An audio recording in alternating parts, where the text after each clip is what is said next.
दर्शकों, news today के इस बुलेटिन में आपका स्वागत है, जहां हम चर्चा और विश्लेषण करते हैं आज की महत्वपूर्ण खबरों का। आज की मुख्य सुर्खियां इस प्रकार हैं। पश्चिम एशियाई देशों में ईरान के जवाबी हमले की वजह से पश्चिम एशिया क्षेत्र में भारत के हितों पर प्रभाव। प्रधानमंत्री ने विमानन क्षेत्र में लड़कियों के प्रवेश का समर्थन करने के लिए बोइंग सुकन्या कार्यक्रम शुरू किया। भारत का पहला स्वदेशी रूप से विकसित हेपेटाइटिस ए वैक्सीन हैविश्योर लॉन्च किया गया।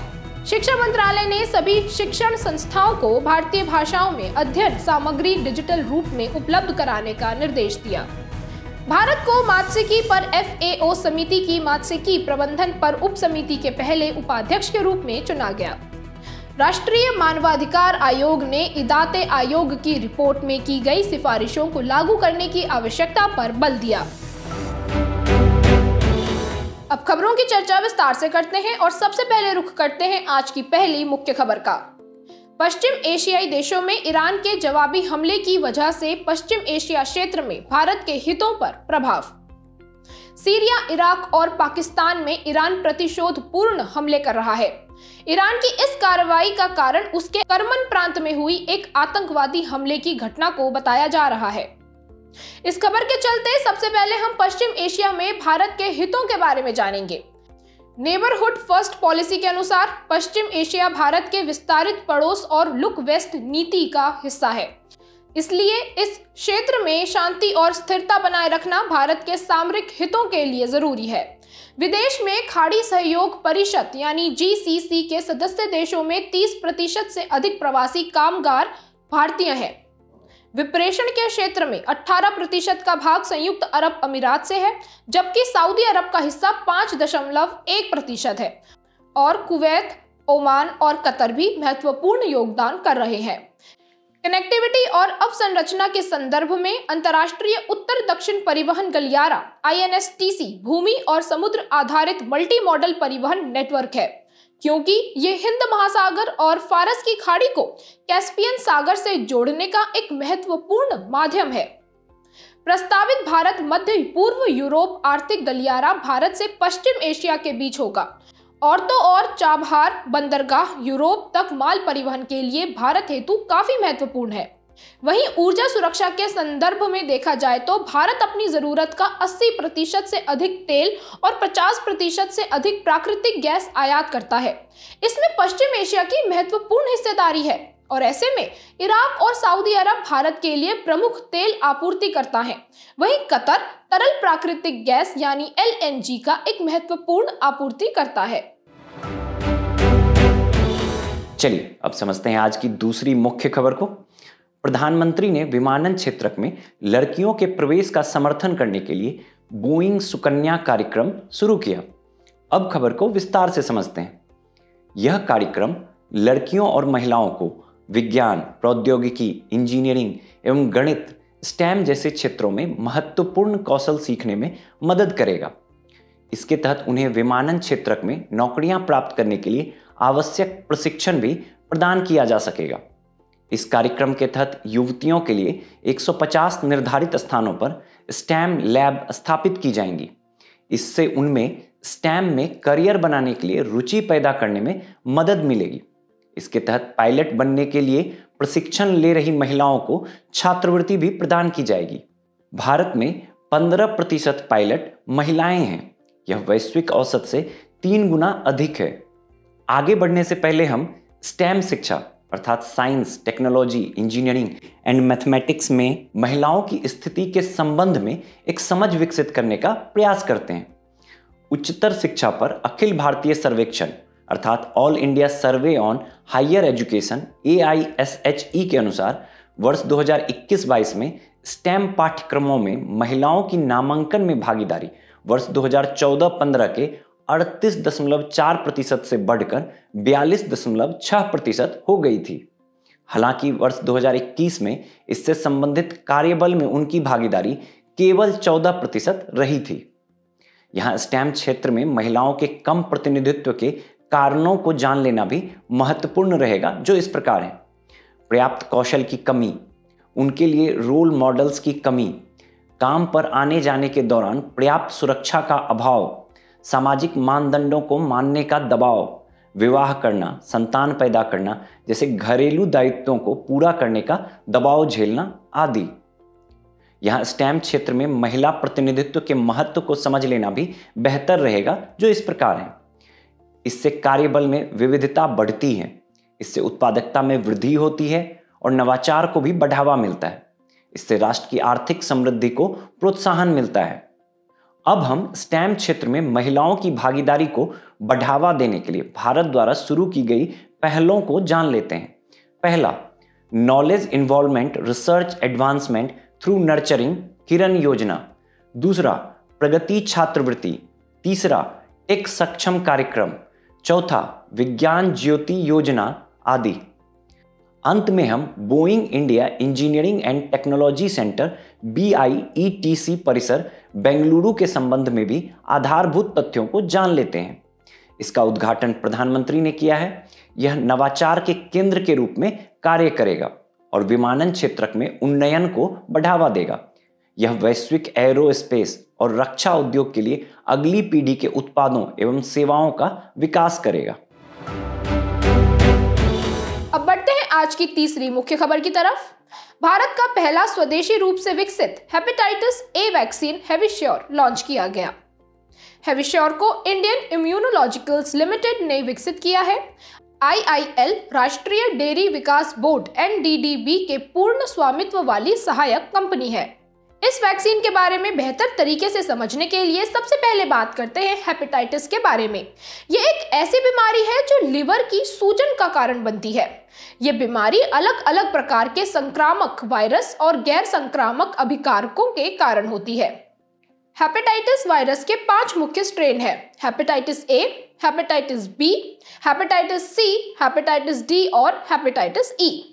अब बात करते हैं इस वैक्सीन के बारे में। हेविश्योर 2 खुराक वाली वैक्सीन है। इसमें पहली खुराक 12 महीने से अधिक आयु के बच्चों को दी जाती है। दूसरी खुराक पहली खुराक से कम 6 महीने बाद दी जाती है। ये वैक्सीन उन व्यक्तियों को भी दी जा सकती है जिन्हें हेपेटाइटिस A के संक्रमण का अधिक खतरा है या जो हेपेटाइटिस A के अधिक संक्रमण वाले क्षेत्रों की यात्रा करते हैं। चलिए अब खबर में आगे बढ़ते हैं और हेपेटाइटिस वायरस के 5 मुख्य स्ट्रेन्स के संक्रमण का तरीका और प्रत्येक स्ट्रेन का कैसा उपचार है इस पर विस्तार से चर्चा करते हैं। हेपेटाइटिस A दूषित भोजन या पानी का सेवन करने से हो सकता है और इसका उपचार वैक्सीन के माध्यम से किया जा सकता है।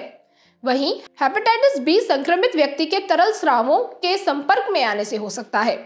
इसमें प्रसव के दौरान और जन्म से माता से बच्चे में संक्रमण भी शामिल है।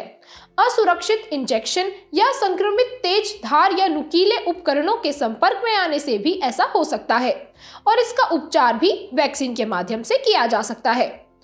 हेपेटाइटिस C एक ही नीडल या सिरिंजों का एक से अधिक व्यक्तियों पर उपयोग करने के कारण संक्रमित रक्त के संपर्क में आने से हो सकता है या बिना जांच किए असुरक्षित रक्त को किसी व्यक्ति में चढ़ाने जैसी असुरक्षित चिकित्सा प्रक्रियाओं से भी हो सकता है। इसके उपचार के लिए फिलहाल वैक्सीन उपलब्ध नहीं है। वर्तमान में इसके उपचार के लिए केवल एंटीवायरल दवा दी जाती है। हेपेटाइटिस D का संक्रमण केवल उन व्यक्तियों में होता है जो पहले से हेपेटाइटिस B से संक्रमित है और हेपेटाइटिस C के उपचार के लिए कोई टीका उपलब्ध नहीं है। हालांकि हेपेटाइटिस B के टीके से हेपेटाइटिस B की रोकथाम भविष्य में होने वाले हेपेटाइटिस D संक्रमण से भी बचाएगी। हेपेटाइटिस E का संक्रमण फेकल ओरल रूट के जरिए हो सकता है, मुख्य रूप से दूषित जल के संपर्क में आने से। इसका उपचार भी वैक्सीन के माध्यम से किया जा सकता है। खबर के आखिर में चर्चा करते हैं हेपेटाइटिस की रोकथाम के लिए शुरू की गई पहलों के बारे में। भारत में 2030 तक हेपेटाइटिस C का उन्मूलन करने के लिए राष्ट्रीय वायरल हेपेटाइटिस नियंत्रण कार्यक्रम 2019 शुरू किया गया है। मिशन इंद्रधनुष 2014 के तहत हेपेटाइटिस B के साथ साथ 7 अन्य संक्रमणों के खिलाफ वैक्सीन को टीकाकरण कार्यक्रम में शामिल किया गया है और हेपेटाइटिस संक्रमण के प्रति जागरूकता फैलाने के लिए प्रत्येक वर्ष 28 जुलाई को विश्व हेपेटाइटिस दिवस के रूप में भी मनाया जाता है। चलिए अब समझते हैं आज की चौथी मुख्य खबर को।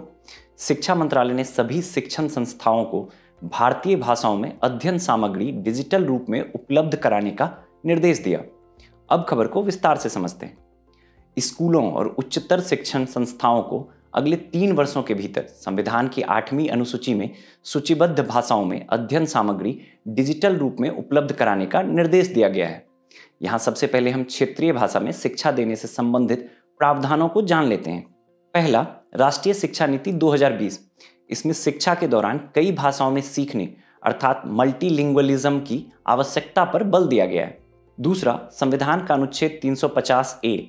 इसमें प्रावधान किया गया है कि सरकार भाषाई अल्पसंख्यक वर्ग के बच्चों को शिक्षा के प्राथमिक स्तर पर मातृभाषा में शिक्षा उपलब्ध कराने की व्यवस्था करेगी।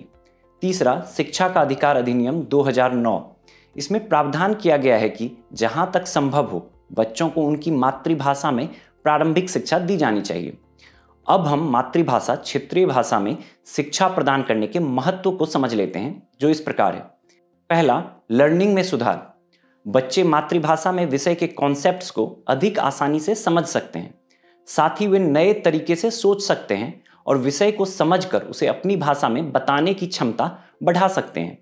दूसरा, बेहतर भागीदारी। अपनी भाषा में शिक्षा प्राप्त करने से बच्चे कक्षा की गतिविधियों में अधिक रुचि लेंगे। इससे बीच में पढ़ाई छोड़ने और कई वर्षों तक एक ही कक्षा में बने रहने की समस्या में कमी आएगी। तीसरा, स्टेम शिक्षा। विद्यार्थियों को विज्ञान, प्रौद्योगिकी, इंजीनियरिंग और गणित अर्थात स्टेम में उच्चतर शिक्षा प्राप्त करने के लिए प्रोत्साहन मिलेगा। चौथा, सांस्कृतिक विरासत का संरक्षण। क्षेत्रीय भाषाओं में शिक्षा से भाषाई विविधता और संस्कृतियों को समझने की क्षमता को बढ़ावा मिलता है। यहाँ हम मातृभाषा या क्षेत्रीय भाषा में शिक्षण से संबंधित चुनौतियों को भी जान लेते हैं, जो इस प्रकार है। पहला, अध्यापकों को अलग अलग भाषाओं में पढ़ाने में कठिनाई आती है। दूसरा, क्षेत्रीय भाषाओं में नई अध्ययन सामग्री तैयार करने और इनके लिए प्रशिक्षित शिक्षकों की नियुक्ति में शुरुआत में बहुत अधिक व्यय होगा। तीसरा, क्षेत्रीय भाषाओं में शिक्षा प्राप्त करने वाले विद्यार्थियों को विश्व में अन्य जगह रोजगार पाने में कठिनाई आती है। साथ ही उनके लिए शिक्षा के क्षेत्र में भी करियर के अवसर सीमित होते हैं। अंत में हम क्षेत्रीय भाषाओं में शिक्षा देने से संबंधित मुख्य पहलों को भी जान लेते हैं। पहला, अनुवादिनी AI आधारित ऐप। इस ऐप के जरिए engineering, medical, law, under graduate, post graduate और कौशल विकास पर पुस्तकों का अनुवाद किया जाता है। दूसरा, ई-कुंभ पोर्टल। इसे AICTE अर्थात all India council for technical education ने अलग अलग भारतीय भाषाओं में तकनीकी शिक्षा से जुड़ी पुस्तकें निःशुल्क उपलब्ध कराने के लिए लॉन्च किया है। तीसरा, दीक्षा पोर्टल। यह पोर्टल 30 से अधिक भारतीय भाषाओं में स्कूली शिक्षा के लिए अध्ययन सामग्री उपलब्ध कराता है। चौथा, भाषा सागर परियोजना। इसका उद्देश्य भारतीय भाषाओं को सीखने के लिए मोबाइल एप्लीकेशन और वेब आधारित प्लेटफॉर्म विकसित करना है। पांचवा, प्राकृतिक भाषा अनुवाद मिशन। इसे सभी क्षेत्रीय भाषाओं में शिक्षण और अनुसंधान सामग्री प्राप्त करने की सुविधा प्रदान करने के लिए आरंभ किया गया है। अब बढ़ते हैं आज की 5वीं मुख्य खबर की तरफ। भारत को मात्स्यिकी पर FAO समिति COFI की मात्स्यिकी प्रबंधन पर उप समिति के पहले उपाध्यक्ष के रूप में चुना गया। COFI खाद्य और कृषि संगठन FAO परिषद की एक सहायक संस्था है। इसकी स्थापना 1965 में की गई थी। COFI एक अंतर सरकारी फोरम है। ये फोरम अंतर्राष्ट्रीय मत्स्य और जलीय कृषि से संबंधित मुद्दों पर समाधान प्रस्तुत करता है, मात्स्यिकी प्रबंधन पर नीतिगत मार्गदर्शन प्रदान करता है और मात्स्यिकी उद्योग में पर्यावरणीय, आर्थिक और सामाजिक संधारणीयता सुनिश्चित करने के लिए सामूहिक प्रयासों को बढ़ावा भी देता है। मात्स्यिकी प्रबंधन पर उप समिति 2022 में COFI के तहत गठित एक नया उप समूह है। इसके पहले गठित 2 अन्य COFI उप समितियां हैं, जल कृषि पर उप समिति और मत्स्य व्यापार पर उप समिति। अब समझते हैं मात्स्यिकी प्रबंधन से संबंधित चिंताओं के बारे में।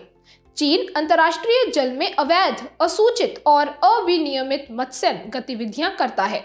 इस प्रकार उसने साल 2019 से 2021 के बीच 80 से अधिक देशों के अनन्य आर्थिक क्षेत्रों का उल्लंघन किया है।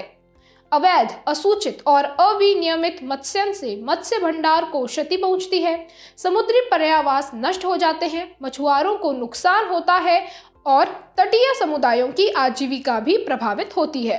FAO के अनुसार अवैध, असूचित और अविनियमित मत्स्यन गतिविधियों से अनुमानित नुकसान लगभग 10 से 23 बिलियन अमेरिकी डॉलर है। WTO मात्स्यिकी सब्सिडी समझौते के तहत अवैध, असूचित और अविनियमित मत्स्यन गतिविधियों, अत्यधिक दोहन हो चुके मत्स्य भंडारों और अविनियमित रूप से गहरे समुद्र में मत्स्यन पर सब्सिडी को प्रतिबंधित किया गया है।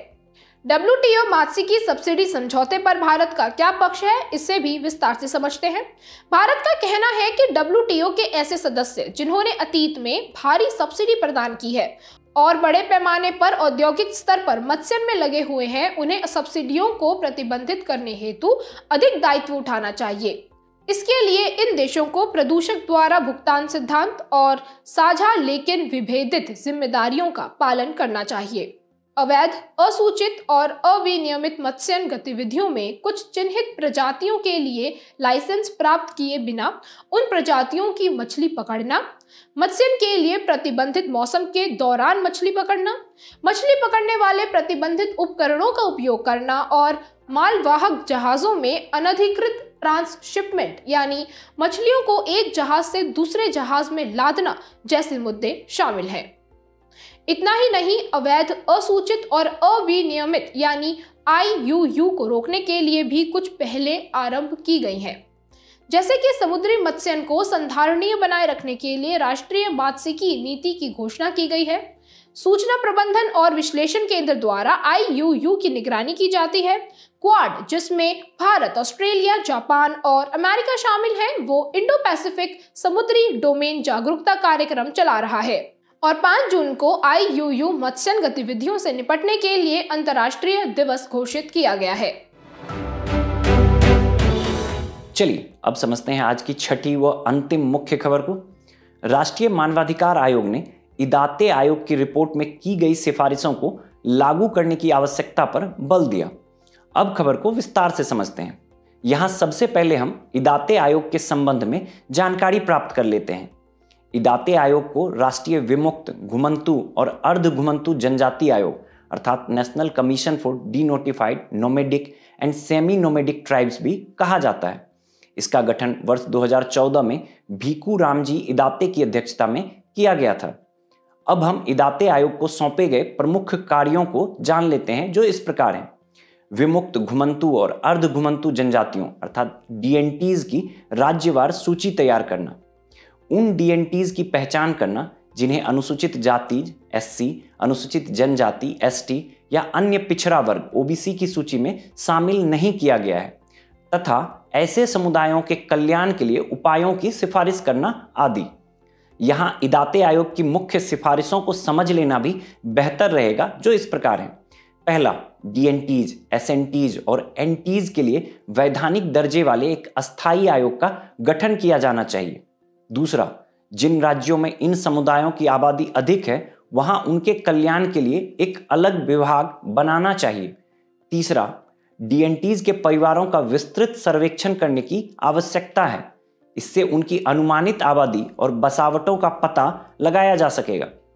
चौथा, अनुसूचित जाति और अनुसूचित जनजाति अत्याचार निवारण अधिनियम 1989 में तीसरी अनुसूची शामिल करके उनकी सुरक्षा के लिए कानूनी व संवैधानिक उपाय करने की जरूरत है। पांचवा, SCs, STs, OBCs सूची में शामिल नहीं किए गए DNTs को OBCs के रूप में सूचीबद्ध किया जाना चाहिए। यहां DNTs के बारे में एक समझ बना लेना महत्वपूर्ण रहेगा। औपनिवेशिक ब्रिटिश शासन ने इन समुदायों को आपराधिक जनजाति अधिनियम 1871 के तहत अपराधी के रूप में अधिसूचित किया था। इस कानून का उद्देश्य भविष्य में इन समुदायों को आपराधिक गतिविधियों में संलिप्त होने से रोकना था। औपनिवेशिक शासन द्वारा बाद में बनाए गए अन्य कानूनों के जरिए इन समुदायों को उनके पारंपरिक पेशों और अधिवासों से विस्थापित कर दिया गया।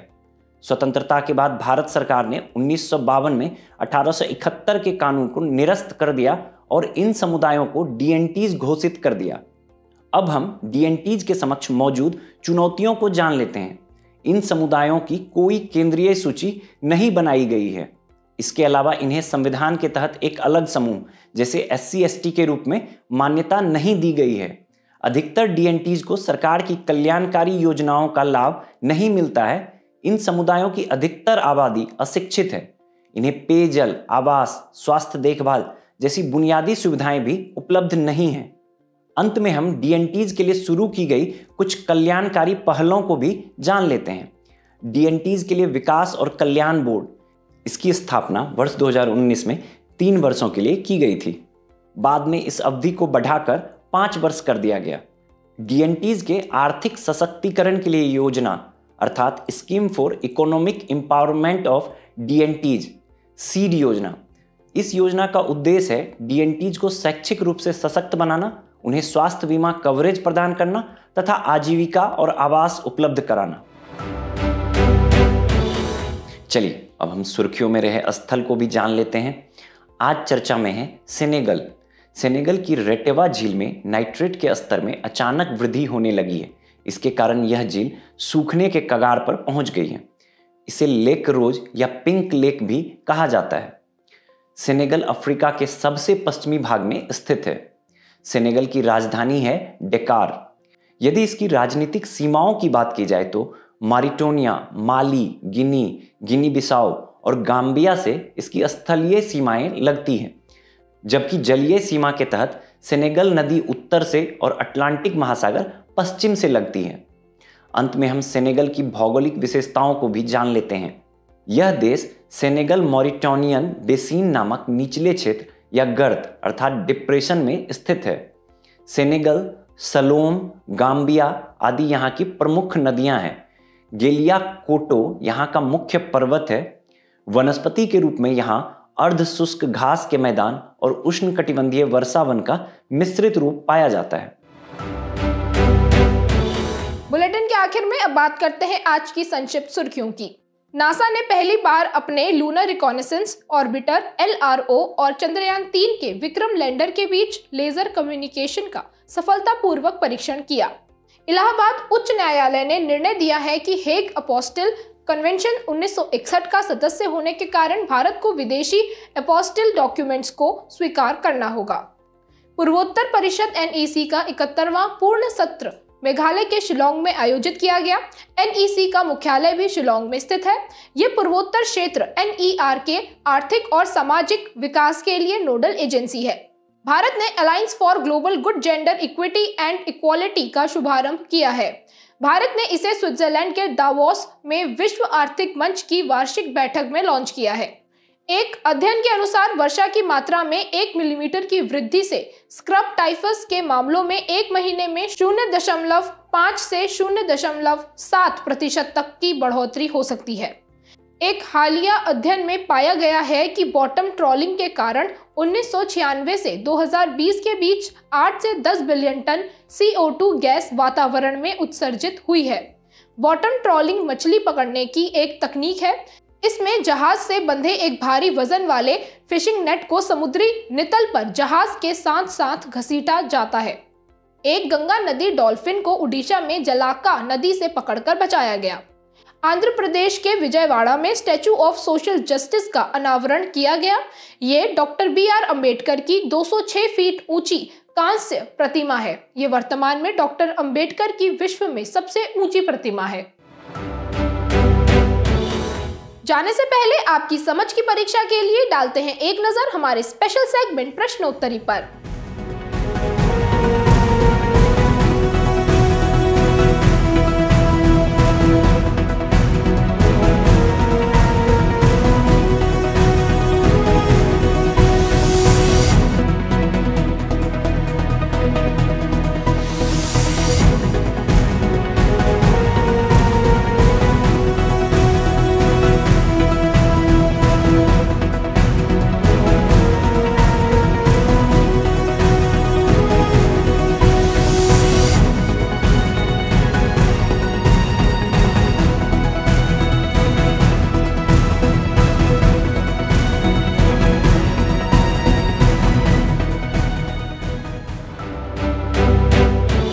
हमसे जुड़ने के लिए आपका धन्यवाद। उम्मीद है न्यूज टुडे का ये बुलेटिन आपको पसंद आया होगा। न्यूज टुडे की PDF को डाउनलोड करने के लिए और आज की क्विज के उत्तर के लिए डिस्क्रिप्शन में दिए गए लिंक्स पर क्लिक कीजिए।